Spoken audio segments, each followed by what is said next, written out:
Hi, David here for Royal Navy Yachtmaster.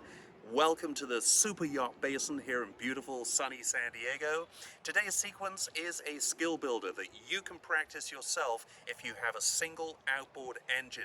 You'll see as we go through the sequence how we use the propeller as the fulcrum to lever to use the boat's own momentum and inertia to enable you to make really good, confident, tight turns so that when you come back to your marina berth at the end of the day, you can dock it like a pro.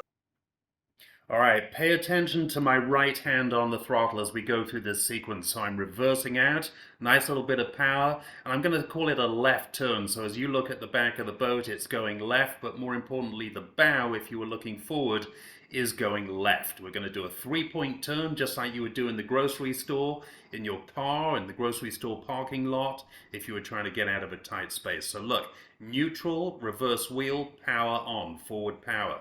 So we end up using the propeller as the fulcrum. Again, neutral, wheel on, engage reverse gear, and then apply the power. Drag the stern to the left as we look at it, continuing the turn.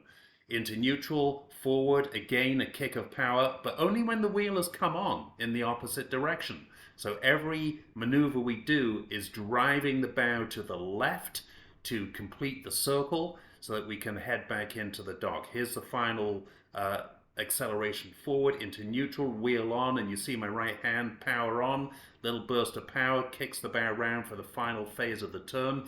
Coming in fairly hot here into the dock, I recommend 2.5 to 3 knots because you know what? I've got 250 or 300 horsepower that'll stop me anytime I need it, like right now.